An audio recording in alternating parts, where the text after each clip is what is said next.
Rear Admiral Greg Rothrock. Come on, get up here, Greg. Come here, come here. He does a hell of a job. You don't want to mess with him. Don't mess around with him. Thank you very much, Greg. Fantastic. Also, your Assistant Superintendent, Captain Jess Razioks. Where is he? Where? Nice. Very nice. Thank you. Commandant of Cadets, Captain Aaron Cassavant. Hi, Aaron. How are you, Aaron? Command Master Chief Evan Birch. Evan, where are you, Evan? Good job up here, Evan. It's never easy, Evan, up here, right? You feel more comfortable in the water. And Class Advisor Christy Rose. Christy. Thank you, Christy. And, of course, where would you be without the wonderful friends and family in the stands? And there are a lot of them here who loved and supported you, and they were with you every single step of the way, and they do love you. They do love you. Sometimes they're not forthcoming with that statement. They're up there. Half of them are crying. Look, their boy, their girl, right? Their boy or their girl. They call him girl, by the way, and they call him boy. And in 30 years, they'll be calling you boy and girl, too. They love you. Your parents and your family, please.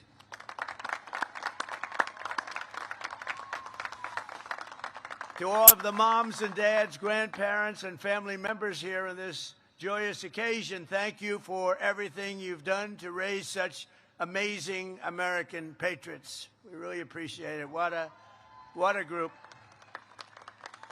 And today is all about the incredible class of 2026 that you've achieved and all of the things that you've achieved and the exciting future that awaits. You have an amazing future.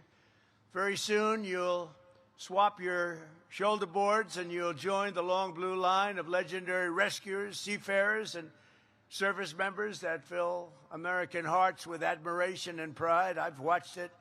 I've watched you during those hurricanes in Texas, and you got out there and you were going through waves that nobody else would have done. I wouldn't have done it. I would have said, Captain, I'm not feeling too good today. Think I have to take a day off.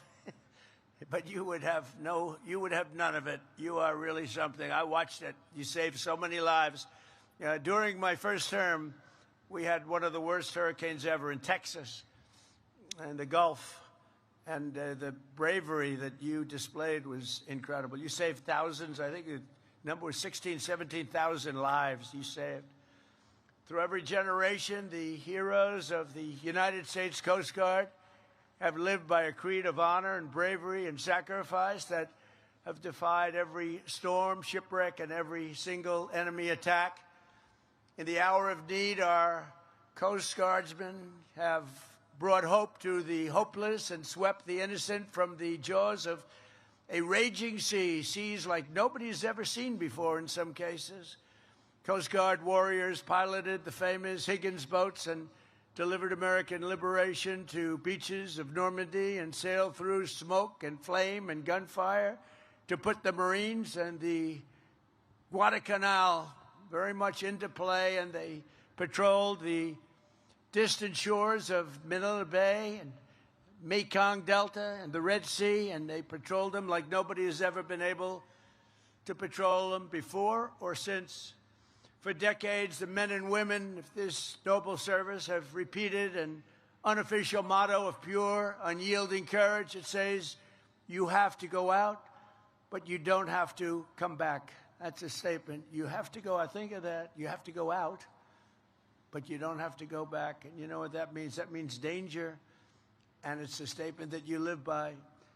This is the unbelievable heroism and exceptional selflessness that lives in the soul of every single cadet on this field, every single one of you. And you've all been tested. You'll be tested further and probably at higher levels as your career goes on, but you've been very strongly tested, and you have what it takes. You're America's first defenders. You are America's first responders. You are the living standard bearers of America's First Fleet.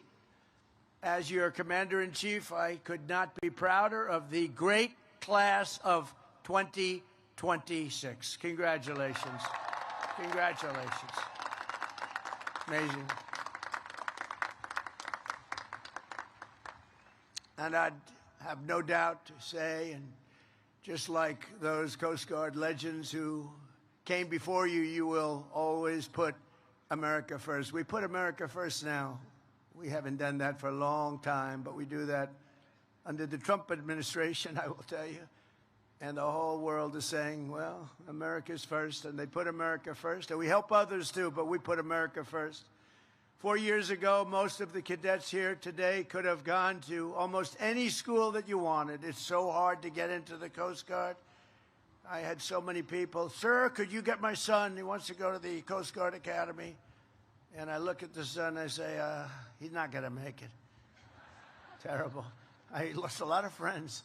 I lost a lot of friends. But every once in a while, I'll call up with somebody outstanding, and they'll generally take care. If they don't take care, they're fired. So, you know, they have no choice. But you really have outstanding people coming in.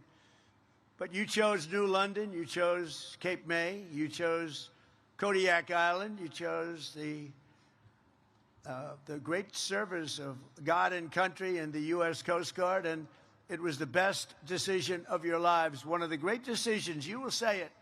It's hard to say it now, but you will say it as time goes by. This will be the best decision of your life, where you decided to learn, go to school in this incredible, beautiful place. You came as strangers and American teenagers. You leave as officers, American warriors, and friends forever. You're always going to be friends with each other, hopefully with me. Today, this field is full of some of the smartest minds, the toughest athletes, and the most tenacious leaders our nation has to offer. It really is. It is very hard to get into this particular place. It is very, very hard. It is a lot of broken hearts. People don't do it. Good people, smart people, they can't quite make it. Many of you have excelled academically, but 49 cadets have studied longer and harder than anyone else. The very accomplished Coast Guard Academy scholars, would you please stand? These are the really brilliant people. You're all brilliant, but these are perhaps slightly more brilliant.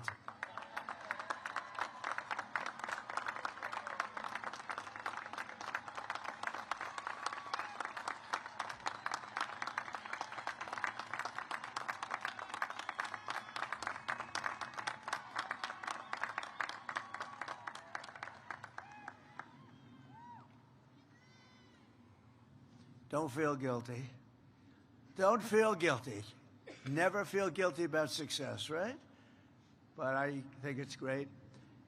And at the top of your class with the highest score in both military and academic achievements is distinguished graduate Matthew Lanzillotta. Where is he? Where is he? Come here. Get up here. Come on. Come on, get up.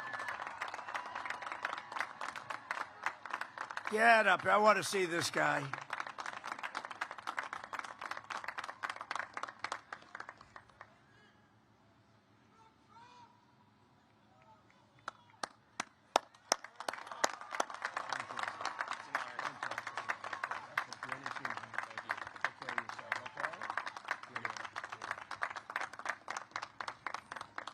I hate good-looking men.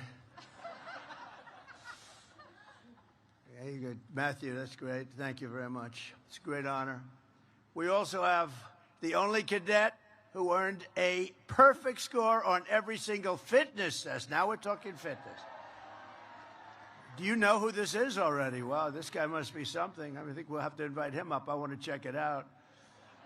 For the last 4 straight years, which they think may be an all-time record, congratulations to Thomas Rhodes. Thomas, get up here, please. I want to see. I want to check him out. Whoa. Oh, we're not going to fight with him. I'm not fighting him. This is not UFC. Please understand that, Thomas. Look at this guy. Look at the muscles on this guy.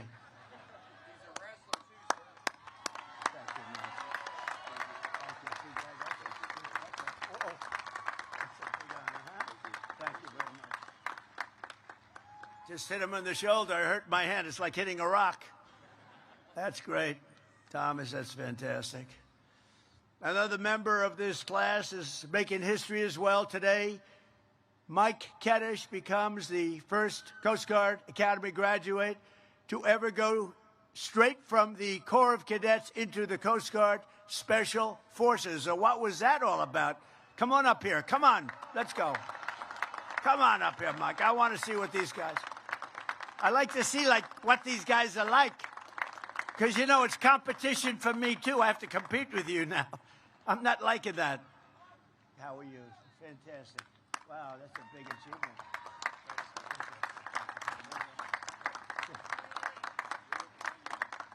These are special people. Thank you very much, Michael. For the past 4 years, you've been led by your brilliant class president, Savannah Riera. Where is she? Hey, Savannah. Where are you, Savannah? Where are you, Savannah? Where's Savannah? To your left, sir. Savannah, come on up here. I have to. If I didn't invite her up, they'd accuse me of discrimination. That would not be. I'd be, ladies and gentlemen, the president got sued today. Savannah, come on up. I have to get her up here, and she looks so fantastic. This is ridiculous. Nothing like having a little fun. Do you agree? This is your big day. We got to get Savannah up here. Congratulations. Thank you so much. Thank you, Savannah. Thank you. Thank you, Savannah. Wow. This class has also been blessed with many tremendous athletes, including the Academy's all-time leader in receptions, yards, and touchdowns, wide receiver, Brooke Desta. Where's Brooke? Wow. That's a pretty good record, Brooke. I'll let you come up if you want. You want to come up? Come on up here, Brooke. Come on. You can see they want you up here, Brooke. So do we have a little NFL future here, maybe? I don't know. Usually that can happen when you're leading by that much. That's a lot of achievement. Thank you.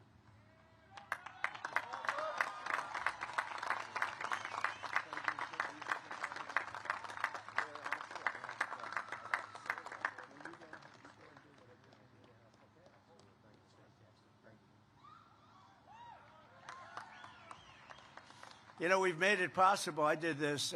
We made it possible for people like Brooke that really have a great ability at sport, and in some cases will be drafted by the NFL or have a chance of getting into the NFL or baseball or basketball or whatever it might be.